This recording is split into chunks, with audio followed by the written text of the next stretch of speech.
طور پر پالیٹکس میں ہم بحث کرتے ہیں، 2-3-4 لوگ ہمارے یہاں ہوتے ہیں ایکسپرٹس جن سے بات کرتے ہیں، لیکن آج میرے ساتھ ایک اسپیشل گیسٹ ہیں اور پاکستان کی تاریخ کے چند اہم واقعات اس کا یہ ہر طرح سے حصہ رہے. انہوں نے خود دیکھا کیا معاملات کس طرف جا رہے ہیں، کیا ہو رہا ہے. جی ہاں، میں بات کر رہا ہوں شمشاد احمد خان صاحب کی. 1997 سے 2000 تک فارن سیکرٹری رہے اور یہ وہ ٹائم ہے جس میں پاکستان میں بہت کچھ ہوا. پاکستان نے نیوکلیئر بلاسٹ بھی کیا، کارگل کا واقعہ بھی انہی دنوں میں ہوا، اور پھر اس کے بعد نواز شریف صاحب کی اقتدار سے رخصتی اور پرویز مشرف صاحب کا صدر بننا، چیف مارشل ایڈمنسٹریٹر بننا، یہ بھی انہی دنوں میں ہوا. شمشاد احمد خان صاحب بہت بہت شکریہ، آپ نے اپنا قیمتی وقت ہمارے لیے نکالا اور آپ کی سفارتکاری جو ہے وہ اہم رہی. بڑے اہم ملکوں میں آپ سفیر بھی رہے، یونائٹڈ نیشن میں بھی آپ نے پاکستان کو ریپرزینٹ کیا. لیکن 1997 سے 2000 کے بیچ جو آپ فورن سیکرٹری رہے اس میں بہت کچھ ہوا. سب سے پہلا میرا سوال آپ سے یہ ہے کہ جس وقت بھارت نے دھماکے کیے اور پاکستان نے پھر یہ سوچا کہ دھماکے ہم نے کرنے ہیں، کیا آپ نے اس وقت دیکھا؟ کچھ ہمیں اگر لے جائیں آپ ماضی میں، کس طرح سے آپ کو اطلاع ملی، کیا میٹنگز ہوئی، کیا پریشرز تھے؟ سمی، سب سے پہلے تو میں یہ کہنا چاہوں گا کہ میری خوش قسمتی ہے کہ مجھے اللہ تعالیٰ نے موقع دیا ایسے وقت پر جبکہ ملک ان 3 سالوں میں بہت بحرانی سچویشن سے گزر رہا تھا. اچھا، وہ میں بتاتا ہوں کہ اس وقت یہ بھی آپ کو بڑی یعنی مایوسی ہوگی اس بات سے کہ میرے ہی فورن منسٹر نے جو کتاب لکھی ہے سر میں اس جگہ کا نام بھی غلط لکھا ہوا ہے. اچھا، انہوں نے لکھا ہوا ہے کہ ہم تاشقند میں تھے، ہم تاشقند میں نہیں تھے. اچھا، کہاں تھے وہ؟ کیونکہ ہم تھے قزاقستان میں، الماتی ان کا کیپٹل ہے، وہاں پر تھے. ہم گئے ہوئے تھے وہاں.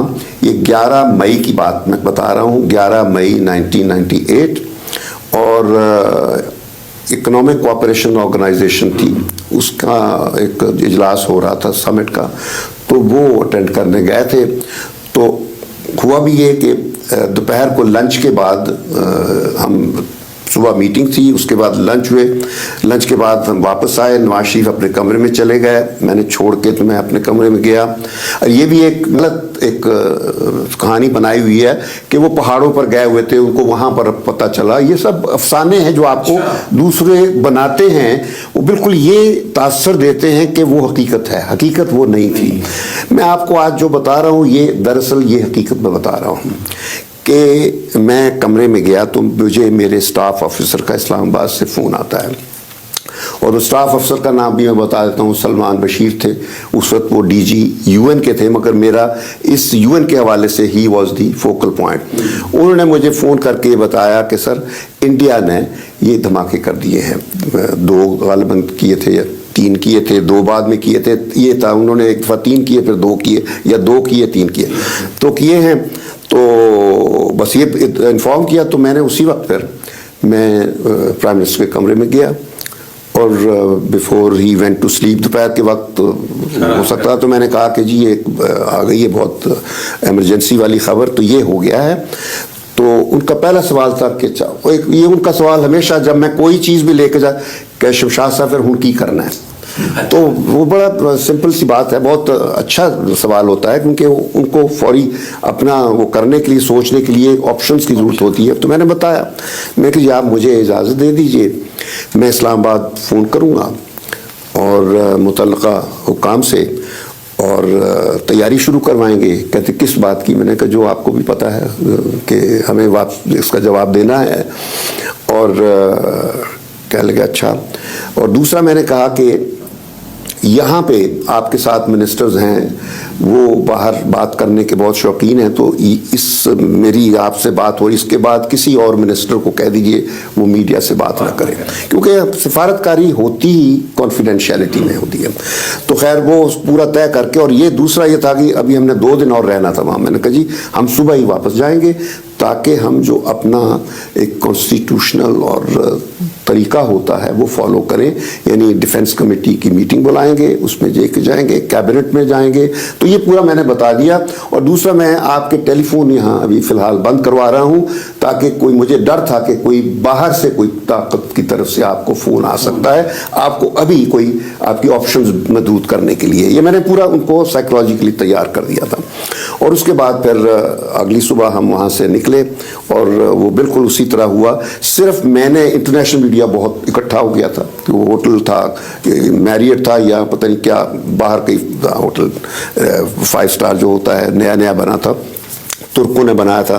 تو انٹرنیشنل میڈیا اکٹھا ہوا تھا, تو سوالوں کی بچھاڑ تھی. سب نے سوال جب کر دیے تو میں نے ایک لائن میں جواب دیا کہ بھئی وی آر ان نو ہری, ہم سوچ کر فیصلہ کریں گے اور جو کچھ بھی ہوگا وہ ہم اپنے قومی مفاد میں بات کریں گے. بس اس کے بعد ہم وہاں سے آ گئے, واپس آئے اور پہلی ہم نے میٹنگ 13 تاریخ کو ڈیفنس کمیٹی کی بلائی اور اس میں بات چیت ہوئی. اور پھر اس کے بعد یہ ہو گیا کہ امریکہ کی طرف سے بھی اطلاع آنی شروع ہو گئی, بلکہ یہ کہہ دیا کہ جی ہمارا ڈیلیگیشن آنا چاہتا ہے. اور ایک سٹیج پہ یہاں تک میں نے ان کو ڈیلے کروایا, لیکن ایک سٹیج پہ یہ پتہ چلا کہ وہ تو already they have left for Islamabad. اور وہ ٹیمپا میں آ کے انہوں نے, جب میں نے کہا کہ ابھی آپ نہ آئیں کیونکہ ہم ابھی تیار نہیں ہیں آپ کو ریسیو کرنے, کیونکہ ہم نے ابھی اپنی کیبنٹ وغیرہ کی کاروائی وہ کرنی تھی. تو میں نے جب یہ کہا تو انہوں نے سوچا کہ یہ کیسا فارن سیکرٹری ہے, یہ ہمیں کہہ رہا ہے نہ آئے. اس میں اسٹوپ ٹیلبٹ ان کا لیڈر تھا, جنرل زینی تھا, رک انڈرفر تھا, بروس رائڈل تھا, اور یہ لوگ تھے 3-4-5. تو ٹیمپا پہ جو ان کا ہیڈ کوارٹر ہے وہاں پہ ان کو رکوا دیا گیا. انہوں نے پھر آرمی چیف سے بات کی. تو جنرل کرامت کا مجھے فون آیا تو میں نے کہا کہ ہاں میں نے روکا ہے, یہ مسئلے ہیں. تو میں نے بتا دیا کہ ہم سونسٹ یہ 15 سے پہلے نہیں ریسیو کر سکتے. تو وہی ہوا, وہ پھر اس تاریخ کو آئے جو ہم نے تجویز کی. اور اس تاریخ کو انفیکٹ فرینچ سیکرٹری جنرل بھی آ رہا تھا فارن آفس کا, تو اس سے بھی میری میٹنگ ہوئی اور یہ بھی پہنچ گیا. تو اس طرح پھر ایک سفارتی کارروائی شروع ہو گئی. باقی آپ جو کہہ رہے ہیں کہ پھر یہ کیسے پتہ چلا, فیصلہ آگے کیا, یہ 11 تاریخ سے 17 دن تک آگے تک یہ لٹکا ہے مسئلہ, کیونکہ ہماری سیاسی قیادت ہچکچا رہی تھی. کابینہ میں جب اجلاس ہوا تو وہاں 95% جو کابینہ کے وزیر تھے وہ کہتے تھے میاں صاحب نہ کرنا مر جاؤں گے. یعنی یہ تھا حال وہاں پر کہ امریکہ کو ہم ناراض کر دیں گے. یہ ساری چیز, یہ فیکٹ ہے, آپ کو بتا رہا ہوں میں آج, اور یہ میں پہلے بھی بتا چکا ہوں, یہ کوئی نئی بات نہیں ہے. 95% آف دی کیبنٹ سیٹ کہ نہیں ہونا چاہیے. کوئی ایسا بھی تھا جس نے کہا نہیں میاں صاحب ضرور کریں؟ وہ تو ایک تو فارن منسٹر گوہر ایوب خان تھے اور راجہ ظفر الحق تھے, اور بس میں یہ 2 کے نام جانتا ہوں. تیسرے تو جو ڈیفنس کمیٹی میں کی بات تھی تو اس میں ڈاکٹر ایکو خان اوبویسلی فہرست کے سر فہرست تھے, انور زاہد تھے. تو یعنی جو ٹیکنوکریٹس ٹائپ جو تھے جن کا تعلق ریاست سے ذہنی تھا, ان لوگوں نے یہ فیصلہ کہا کہ جی یہ ہونا چاہیے, کیونکہ ایک دفعہ جو ہمیں اپرچونٹی مل گئی ہے اگر ہم نے گنوا دی تو ہمیشہ کے لیے ہم اس اہلیت سے محروم ہو جائیں گے. تو باقی پھر یہ ہے کہ ان 17 دنوں میں یہ بھی ہوا. ایک سٹیج پہ میں نے پھر کہا کہ ہمیں چائنا کو بھی بتانا ہے, اور تو اس وقت پھر کچھ وزیروں نے پرائم منسٹر کو یہ آئیڈیا دینے کی کوشش کی کہ آپ خود جائیں چائنا. میں نے پھر اس پہ پرائم منسٹر کو کہا کہ آپ بالکل نہ جائیں, کیونکہ اس سے دنیا میں بہت غلط فہمی پیدا ہو جائے گی کہ آپ ان سے کوئی اجازت لینے جا رہے ہیں. تو اس وجہ سے میں جاؤں گا, اور میں بھی ایک سیکرٹ مشن پہ جاؤں گا تاکہ دنیا میں زیادہ پتہ نہ چلے. ان کو صرف بریف کرنا ہے, کیونکہ بعد میں ہمیں ان کی ضرورت پڑے گی, اس وجہ سے کہ سیاسی محاذ پر دنیا میں لڑنے کے لیے چائنا کی سپورٹ, چونکہ وہ ویٹو پاور ہے, ہمیں ضرورت پڑے گی. تو مجھے اجازت دے دی گئی.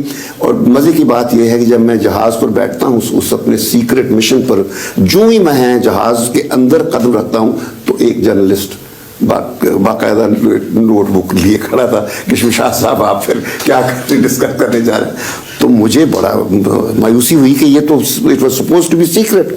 تو پھر خیر وہ کیپٹن تھے جہاز کے, وہ مجھے سارا راستہ اپنی اس میں کیا کہتے ہیں کاکپٹ میں لے جا کے سارا بیجنگ تک مجھے وہ اپنے ساتھ بٹھا کے لے کے گئے. اور وہاں بھی پھر اس طرح انٹرنیشنل میڈیا ملا, وہاں ہم نے کسی سے بات نہیں کی. اور پھر چائنیز کو میں نے بتایا کہ ہم نے جواب دینا ہے. انہوں نے کہا کہ ہم آپ کو نہ یہ کہیں گے کہ آپ کریں یا نہ کریں, کیونکہ یہ فیصلہ آپ کا ہے. جو قومی مفاد کے مطابق فیصلے ہوتے ہیں ہم نے کبھی کسی ملک کے, اور یہ فیکٹ ہے, چائنا نے ہمیشہ جب بھی ہمیں ضرورت پڑی وہ ہمیشہ یہ کہتے تھے کہ فیصلہ آپ نے کرنا ہے اپنے قومی مفاد کے مطابق. ہم ایک دوست کے طور پر آپ کو ایک رائے دے سکتے ہیں. اور رائے دیتے وقت انہوں نے کہا تھا کہ مسٹر فارن سیکرٹری ایک چیز آپ بتا دیجیے اپنی قیادت کو کہ آپ کو مشکل بہت پڑے گی, یعنی پرابلمز آپ کے لیے بہت پیدا ہوں گے. وہ ہمیں پتا تھا, پرابلمز تو ہمیں پچھلے 50 سال سے چل رہے تھے جب سے ہم نے نیوکلیئر پروگرام شروع کیا تھا.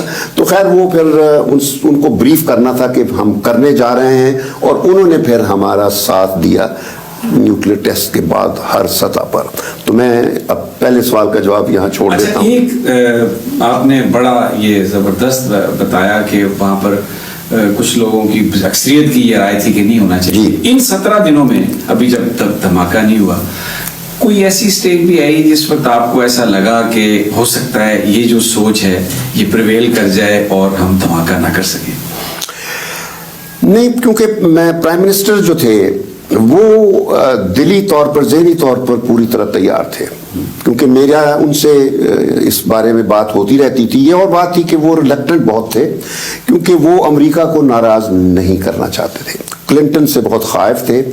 تو کسی طریقے سے وہ, اور انہوں نے بعد میں تاثر بھی دینے کی یہی کوشش کی بھی ہماری تو مجبوری تھی, مجھے کرنا پڑ گیا ورنہ نہیں.